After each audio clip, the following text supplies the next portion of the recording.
Yes, next example है ये, graphically solve करना है। अब ज़रा इसका वो कंडीशन, सॉल्युबिलिटी की कंडीशन अगर हम देखें, वैसे ही ओरली चेक करें तो A1/A2 ये आ रहा है 2/4,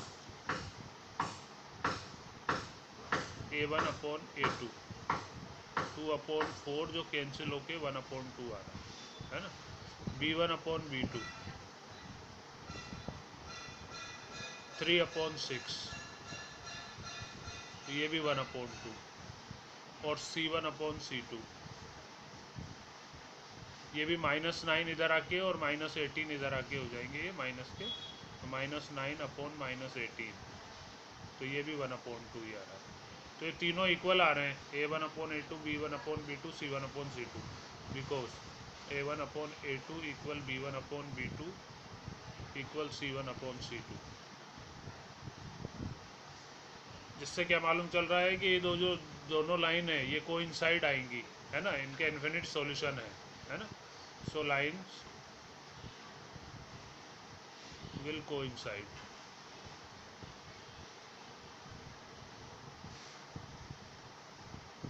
ठीक है ना, कोइंसिडेंट लाइन आएगी, कोइंसाइड लाइन। फिर भी अगर ग्राफ खींचने के लिए बोले तो ग्राफ खींच दो, है ना। सॉल्यूशन, कॉमन सॉल्यूशन तो आएगा नहीं, बस इन्फिनिट सॉल्यूशन, एक लाइन के ऊपर ही दूसरी लाइन आएगी। तो जैसे सॉल्यूशन निकाले, फर्स्ट सॉल्यूशन इक्वेशन फर्स्ट, तो फर्स्ट इक्वेशन को जैसे x के लिए सॉल्व कर लें, 2x is equals to 9 minus 3y, therefore x is equals to 9 minus 3y upon 2, ये इसके सॉल्यूशन निकाल।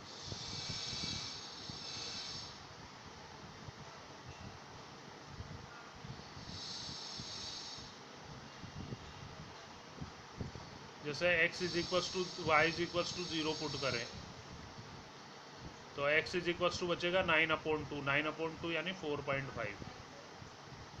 वो जो निकालते हैं वो रफ वर्क होता है, वो आप कहीं भी कर सकते हो, रफ में पीछे करो, चाहे ओरली निकल रहे हैं अब जैसे वैल्यू, है ना। y की वैल्यू अगर 3 पुट करते हैं तो 9 माइनस 9 3 0 हो जाएगा, फिर ये x की वैल्यू, है ना। y की वैल्यू 3 पुट करने से x की वैल्यू आ रही है 9 माइनस 9/2, तो वो 0 पुट। एक और कर लो, कोई 1 पुट कर लो y की वैल्यू, y की वैल्यू 1 पुट करने से 9 माइनस 3 ये 6 बचेगा, और 6/2 3 आ जाएगा, ठीक है ना। ऐसे करके ये आपके 3 सॉल्यूशन आ गए, जो भी नाम दें इनको, A B C। अब इक्वेशन 2 के सॉल्यूशन,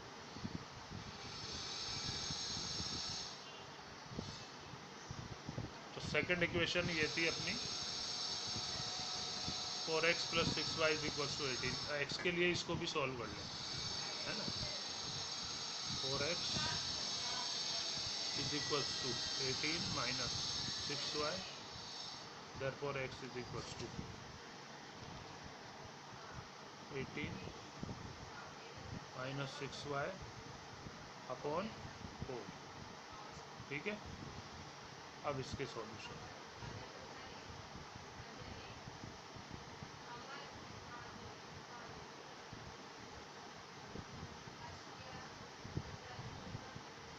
तो जैसे y की वैल्यू अगर 3 पुट करते हैं, y = 3, तो x इज इक्वल्स टू आएगा 18 माइनस 3 6 जा 18, तो 0 हो जाएगा, है ना। तो y की वैल्यू 3 पुट करने से x की वैल्यू आ रही है 0। y की वैल्यू अगर 1 पुट करते हैं तो यहाँ बचेगा 18 माइनस 6 12, 12/4, 4 3 जा 12, है ना।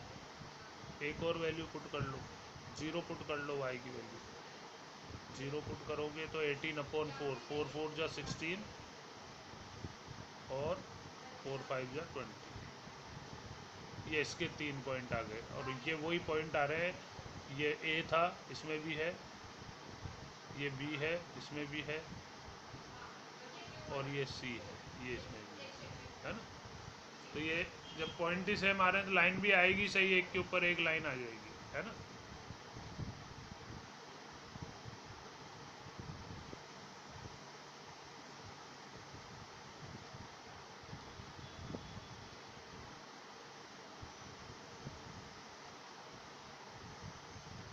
1 2 3 4 5 1 -2 -3 -4 1 2 3 4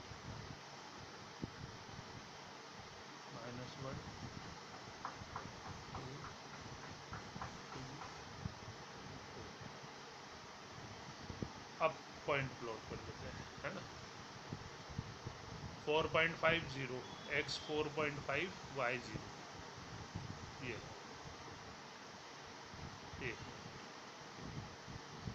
x 0 y 3 x 0 y 3,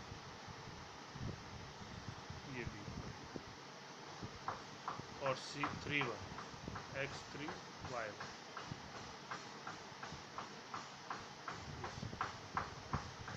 ये तीनों पॉइंट, ये लाइन जो, ये इसकी इक्वेशन 2x + 3y = 9। दूसरी लाइन के पॉइंट B, ये पहले ही आ चुका है, ये रहा। C 3 1 3 1, ये रहा। और A 4.50, तो ये दूसरी लाइन भी इसी पे आ जाएगी, इसी लाइन के ऊपर दूसरी लाइन आ जाएगी। तो ये इसका equation 4x + 6y 3y 6y = 80। तो दोनों लाइन कोइंसाइड है, तो इन्फिनिट सॉल्यूशन, है ना। Lines are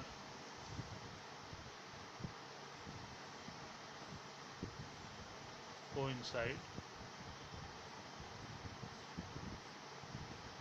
so equation is infinite solution।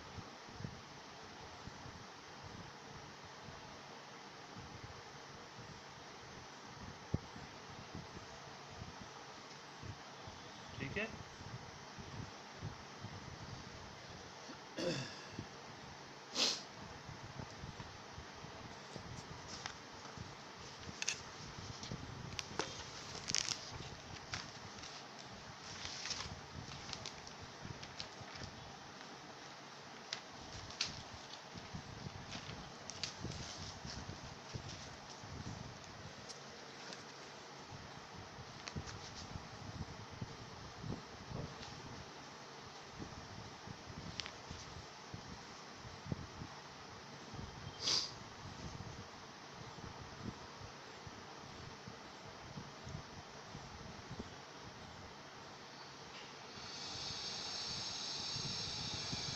अगला एग्जाम्पल है, ये जैसे एक इक्वेशन है 3x + 5y - 2 = 0। आपको इसकी कोरस्पोंडिंग ऐसी एक और इक्वेशन बनानी है ताकि इस इक्वेशन की लाइन और उस इक्वेशन की line, first make another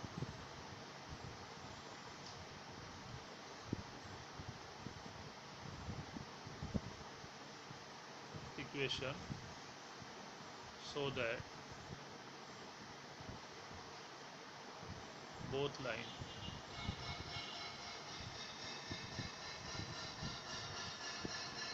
first intersect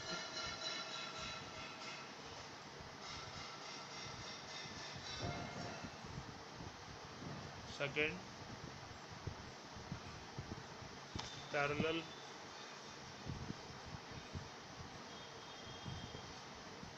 third coincide।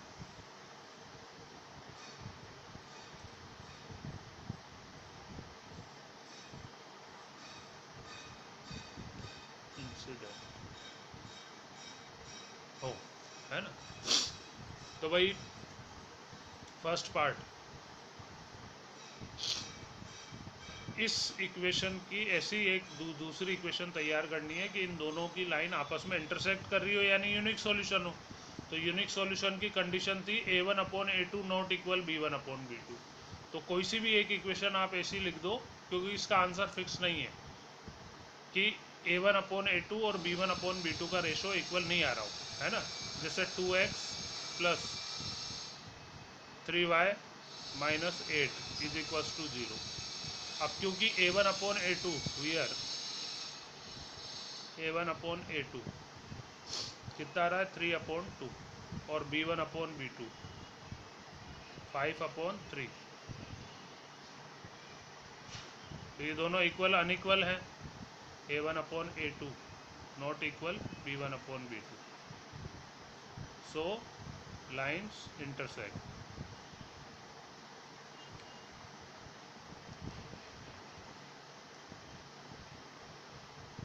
Intersecting line आएगी, है ना, ठीक है ना। दूसरी इक्वेशन बनानी है ऐसी ताकि ये वाली इक्वेशन और उस इक्वेशन की जो लाइन है वो आपस में पैरेलल हो। तो पैरेलल होने का मतलब नो सॉल्यूशन, और नो सॉल्यूशन की कंडीशन थी अपनी a1/a2 equal b1/b2 not equal c1/c2 होना चाहिए। तो एक ऐसी इक्वेशन बनाओ जो जिनके a1/a2 और b1/b2 आपस में इक्वल आ रहे हो लेकिन c1/c2 अलग आ रहा हो। तो जैसे इसी इक्वेशन की ईच टर्म को अगर 2 से मल्टीप्लाई करते हैं पर, तो 6x प्लस 10y माइनस इन x और y को केवल, है ना, और कांस्टेंट कुछ भी अपनी इच्छा से ले लो 7 इज इक्वल्स टू 0। तो इस केस में आपका a1/a2 ये आ रहा है 3/6, है ना, 3/6 दैट इज 1/2, और b1/b2 आ रहा है 5/10, ठीक है ना, 5/10, ये भी 1/2 ही आ रहा है। बट c1/c2 ये आ रहा है -2/-7, ये अनइक्वल है ना। इसलिए a1/a2 equal b1/b2 not equal c1/c2, so lines are parallel.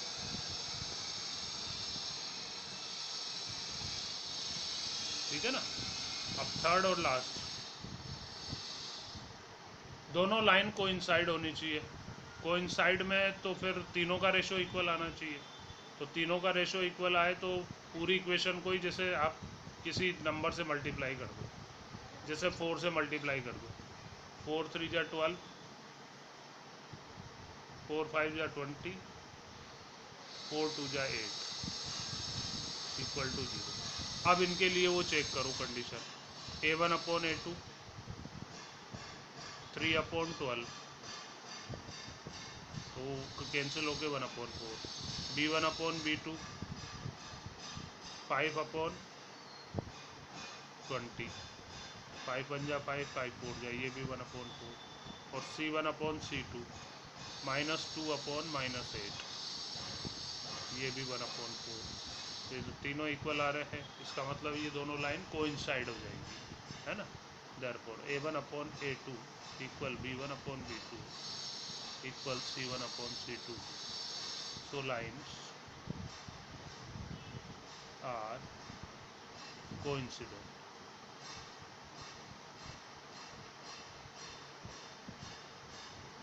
ठीक है ना। तो इसका कोई फिक्स आंसर नहीं है, आप कुछ भी दूसरी इक्वेशन बना सकते हैं, कुछ भी आंसर मतलब दूसरा इक्वेशन भी आप दे सकते हैं, ठीक है ना। तो ये सारी बात मेरी कंप्लीट है। अब मैं एक्सरसाइज लिखूँ।